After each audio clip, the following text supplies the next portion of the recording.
A palavra se encontra em Salmo de número 46, verso de número 1. Quem está com o coração aberto para ouvir a voz de Deus?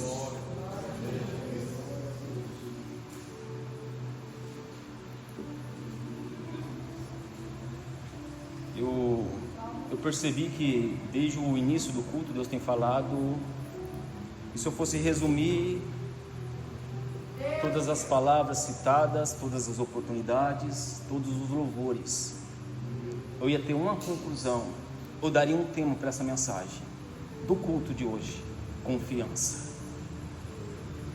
Se os irmãos, João, o apóstolo, quando ele tem a visão do Cristo glorificado na ilha de Patmos, porque não é o ambiente que define você, mesmo que você estiver numa ilha isolada, mesmo que você esteja no meio dos ímpios, mesmo que você esteja num lugar longínquo e estranho, se você tem a essência e a presença do Espírito, você não é influenciado pelo lugar, mas você influencia. João, sozinho, preso e isolado, ele recebeu a presença do Senhor numa revelação, e ele disse em Apocalipse: quem tem ouvido? O Senhor disse e ele escreveu: quem tem ouvidos ouça o que o Espírito Santo diz às igrejas. E essa noite, para finalizar esse culto de família, o Senhor vai fortalecer a sua fé, e você vai sair mais confiante aqui essa noite, em nome de Jesus. Salmo de número 46, verso de número 1. Deus é, para mim, para as irmãs do ciclo de oração, para os visitantes, para os obreiros e para os jovens e crianças, Deus é o nosso refúgio e fortaleza, socorro bem presente na angústia. Verso de número 2: portanto, não temeremos, só parte A do verso 2, não temeremos, ainda que a terra se mude, ainda que a terra se mude, não temeremos. Pode se sentar glorificando a Deus.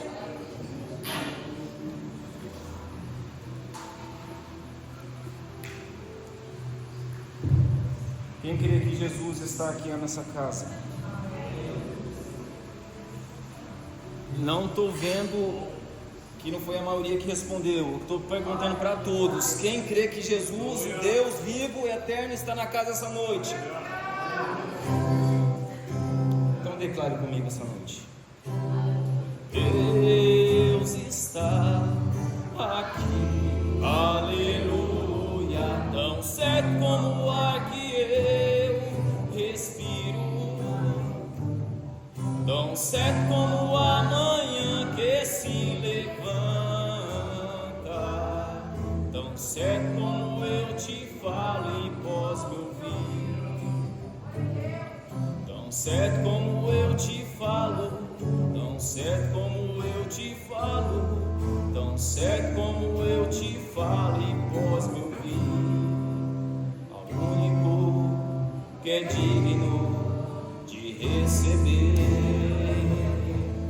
a honra e a glória, a força e o poder, ao Rei eterno, imortal, invisível, mais real, a Ele ministramos o louvor. Exaltamos a Ti, ó Rei Jesus, exaltamos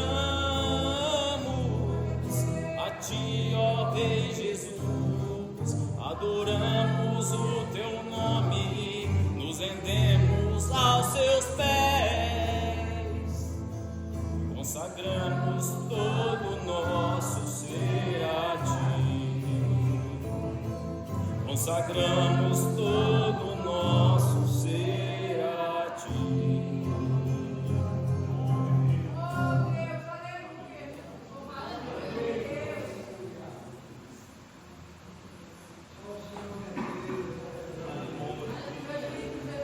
Acabamos de ler o livro de Salmos. E o livro de Salmos, ele não tem capítulo. Por que não tem capítulo? Porque ele não é um livro histórico, como o livro de Reis. Ele não é um livro poético, como o livro de Jó, Provérbios, Cantares. Ele não é um livro da lei, como a Torá, a lei de Moisés, os 5 primeiros livros, Gênesis, Êxodo, Levítico, Números e Deuteronômio. Não, o Salmo não é. O Salmo não é um livro profético, como o livro de Daniel ou Apocalipse. O Salmo não é um evangelho, como Marcos, Mateus, Lucas e João. Salmo não é uma epístola nem uma carta pastoral, como Paulo escreveu aos romanos, à igreja de Tessalônica, à igreja de Filipos. Salmo não é um livro, então não tem capítulo. Salmo é um inário. Salmo é como se fosse uma harpa cristã como a nossa, que louvamos nos cultos. Salmo tem palavras para ser cantada, mas nessas palavras, dentre elas, metade das 150 hinos em Salmo, metade foi escrita e composta por o rei Davi. Davi era rei, Davi era guerreiro, Davi era compositor, Davi era pastor de ovelhas. Deus, Ele se agrada e quer que a sua igreja seja guerreira, que cante os louvores, que a liderança saiba pastorear conforme entendendo que aqui não é dele, é um rebanho, um tesouro de Cristo, que ele vai entregar num dia e apresentar ao Senhor. Mas nenhum dessas capacidades o Senhor procura. O Senhor se agrada e o Senhor quer que a igreja se capacite e se aperfeiçoe nos talentos, nas capacidades e nas necessidades da igreja. Mas o único que o Senhor procura, Ele revelou para uma mulher que estava no poço de Jacó, não às 9 da manhã nem às 3 da tarde, a meio-dia.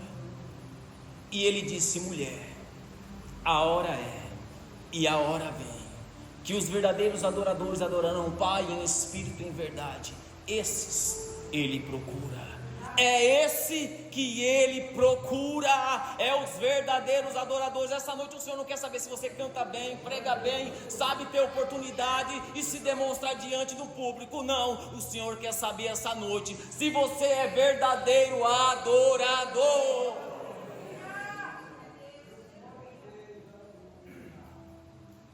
Só que o salmista é os filhos de Corá, levitas. Eles tinham um cargo, uma posição, uma liderança, eram ministros de louvor. Só que na inauguração do templo de Salomão, a Bíblia deixa bem claro que antes que os levitas tocassem, a glória desceu. Só para os levitas que têm potencial e talento, só para quem sabe cantar, entender que não precisa para a glória descer, apenas precisa ter adorador. Pode cantar desafinado, pode ter suas fraquezas, fragilidades e defeitos. Se você é um verdadeiro adorador, você pode ter certeza, mesmo sem abrir a boca, o céu vai se abrir e a glória dele vai descer. Só que o salmista está passando por uma crise, como todas as pessoas. Eu não sou diferente de ninguém em relação a melhor.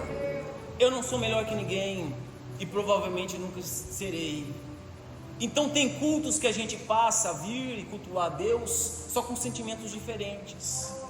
Não vamos ser hipócritas, irmãos, porque tem culto que nem todo culto a gente está espiritual. Às vezes aconteceu alguma coisa na nossa casa, no nosso lar, no nosso trabalho, na rua ou no caminho de casa para cá. ou do trabalho para casa, sempre acontecem imprevistos, e esses imprevistos mexem com o nosso emocional.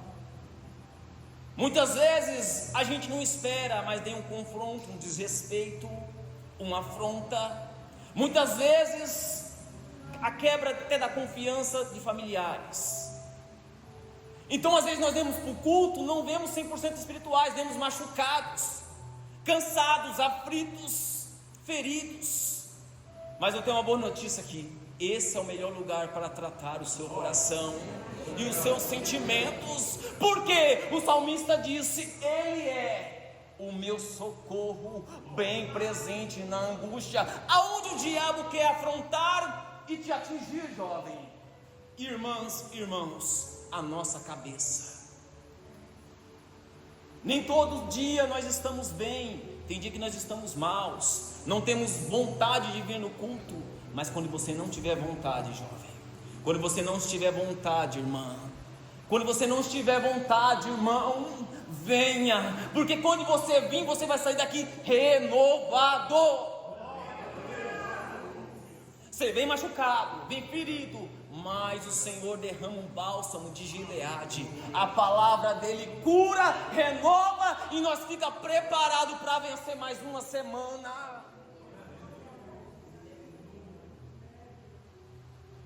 Aleluia, Jesus.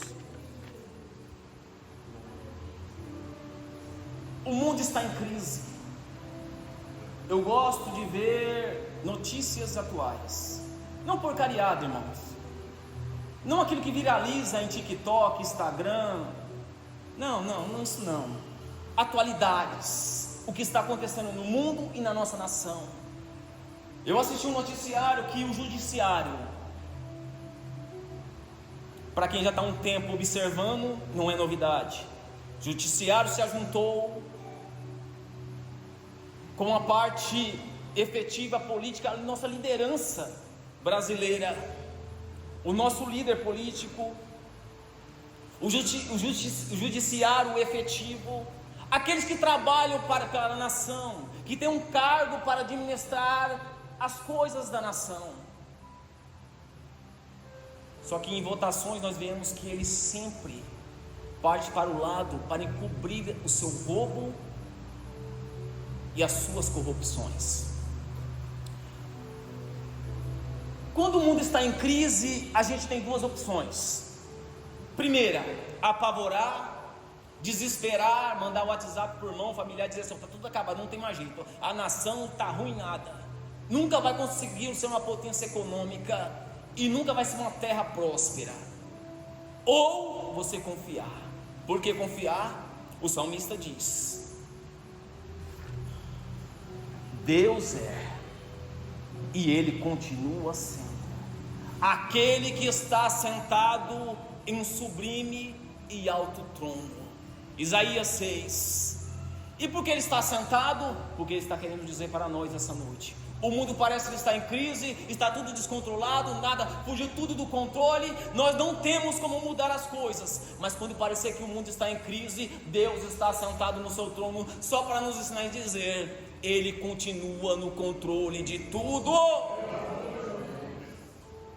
É permitivo, Ele está aí permitindo que isso tudo aconteça, mas no momento que Ele se levantar, no momento que Ele se levantar, Ele vai desfazer as obras do diabo, Ele vai fazer um novo céu, nova terra, e todos aqueles que são escolhidos por Ele vão habitar e vão herdar todas as coisas. Israel estava em crise. E por que estava em crise? Acredito que é sabido dos irmãos que no ano 606, a Babilônia, uma forma permissiva do Senhor, a Babilônia invadiu a Jerusalém. A primeira vez levou cativos nobres, a segunda vez levou 10.000 mais Ezequiel, e a terceira vez destruiu o templo, saqueou os utensílios e queimou os muros. E agora Jerusalém, sem muros, está vulnerável ao ataque inimigo.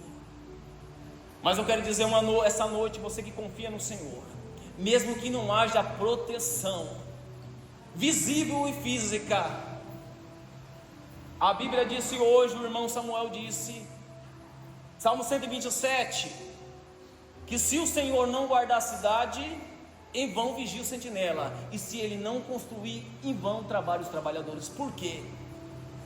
Porque Deus, para agir, não precisa do homem. Jerusalém estava desprotegida, mas se ela cresce, se você crê, mesmo que não haja proteção visível, o Senhor será o seu refúgio e fortaleza, o seu socorro bem presente, a sua proteção, um muro de fogo na sua vida.